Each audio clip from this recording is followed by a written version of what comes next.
We're here at the Aware Shelter with Rebecca Phillip and Jessica Embery. Rebecca is Executive Director here at the Aware Shelter, and Jessica is part of the Women's Leadership Council, and she is chairing the fundraising project that we are taking part in right now. Rebecca, can you tell me a little bit about what the Aware Shelter does and why it's such an important part of the Jackson community? Sure. Aware is a domestic violence and sexual assault agency in Jackson, and we're the only one within the county that provides these services. So we service victims of crime, and a lot of people don't understand that they're crime victims when they come here, but they are, and we're the only one that provides those services. We have shelter, we have transitional housing programs, we have our SANE program, which is a sexual assault nurse examiners program. We have counseling programs, kids programs, and we also have legal advocates located at the courthouse who assist people with getting personal protection orders. Oh, that's wonderful. Boy, I didn't realize that this shelter did as much as you just mentioned. We are so much more than the shelter. Well, that is so very true. So very true. Now, how long has this facility been here? Since, well, in this particular location, I believe it was 2001. Okay. But Aware has been around since 1977. And this is an old historic home. Yep. And so you probably have old historic home issues that you have to deal with on a regular basis. Yes, we do. Community Action Agency last fall actually did a weatherization program for us, and we were very fortunate that they came through and were able to blow in some insulation and do some things for the shelter, get us some new refrigerators that were more energy efficient, and seal up some leaks and that kind of thing. So that was really needed. But afterwards, then we had the the cosmetic problems of having where they blew the insulation in. Sure. And probably chip paint and... Yeah, they actually had, plastered up the holes that they blew the insulation in, but of course then the paint was these round holes all around the... Right. Yeah. Now, with a home this size, and it takes a lot of maintenance and funding as well, where does your funding come from? A lot of our funding does come from federal and state grants.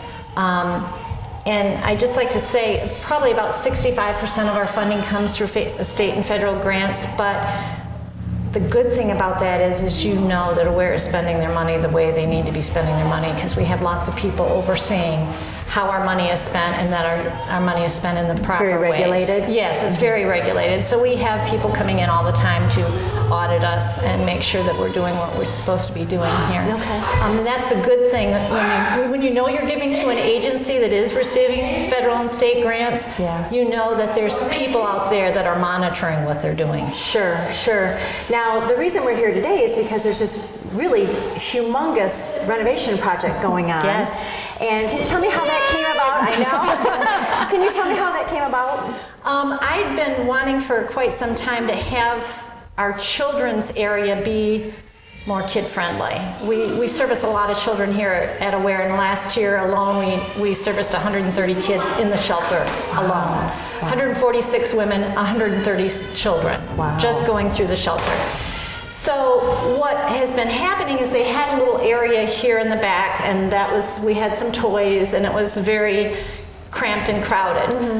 So I wanted to be able to give them an area that was larger, cater to our kids a little bit more, because they're our future. Sure. So I had an idea of putting it in the attic, but that was going to be way too costly. Yeah, but we have a huge old ballroom in the attic, and it's just gorgeous, but it wasn't going to work out financially. So that's when you guys became involved, and you said, what can we do? The Women's Leadership Council, and I said, what can we do?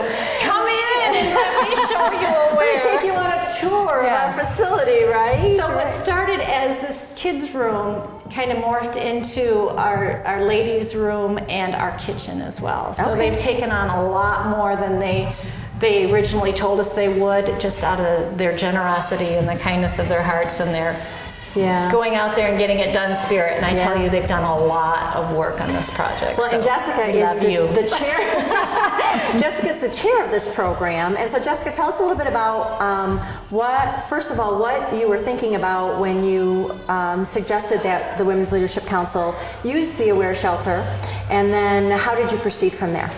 Well, the idea was already kind of in place when I had joined, and they were at the point where they were taking people that were interested in being on different committees, and it was something that I had volunteered for. And like she said, it was supposed to be a small project. It was going to be 1 or 2 rooms, and then it just got bigger as time evolved because we've had the generous support of a lot of different sponsors. Sure. We have a total of over 39 volunteers and sponsors put together so far. So it's gotten to be a really nice, decent-sized project. I really enjoy real estate and home renovations. And you have a historical home yourself. I do, and we redid that.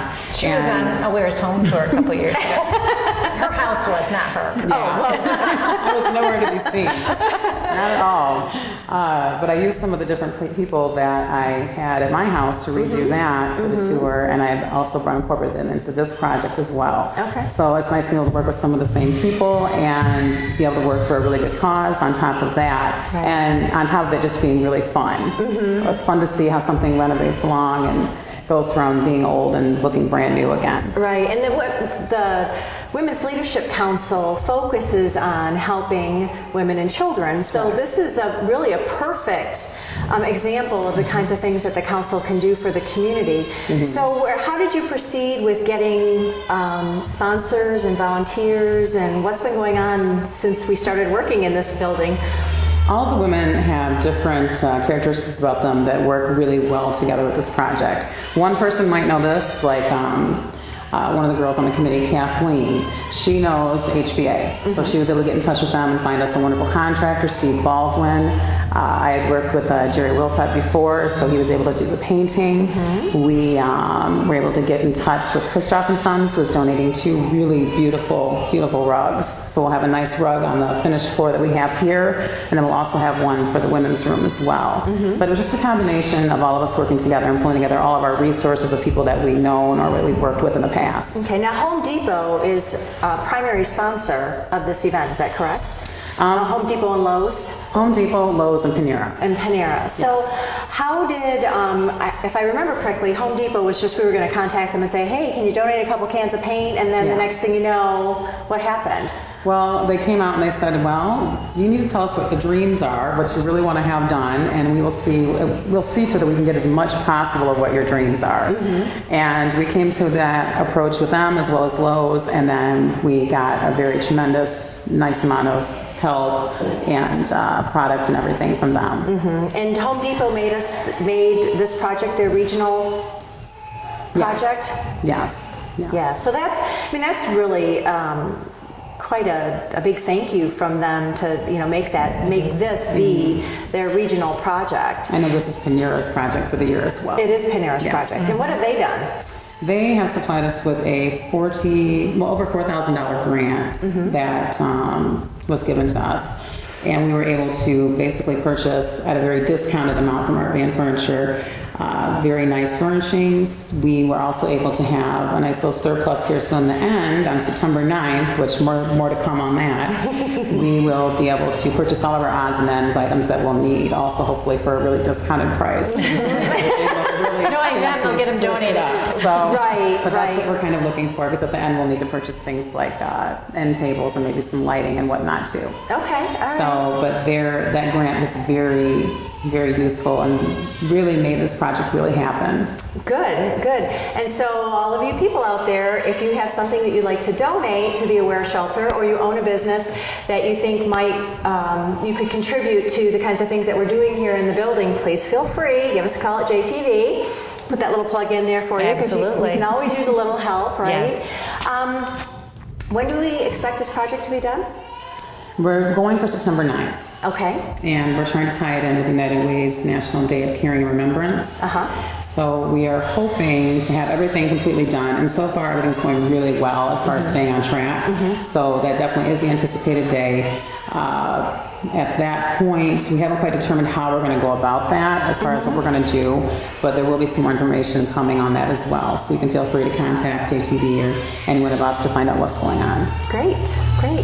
Well, I know myself, being involved in the Women's Leadership Council and being part of the project, that just in the couple of weeks that from start to finish, just to today, things have changed quite significantly. So I am so excited to see what the finished product looks like, and I'm really glad on behalf of the Women's Leadership Council that we're able to do this for the community, because it really is a fantastic cause. And to Jessica for taking this on, because this was a huge undertaking. As a matter of fact, she really took a lot of the stress off of you. All the stress. You just trusted her with everything. Absolutely everything. We have a wonderful group of women that I work with that are just that make this possible, because there's no way I could do any of this at all on my own. So Right. don't call me and think that. I just have really good friends that I became really close with, and we've done really well working together. Great, So. great. Well, I thank you, because you have done just a fabulous job, just fabulous.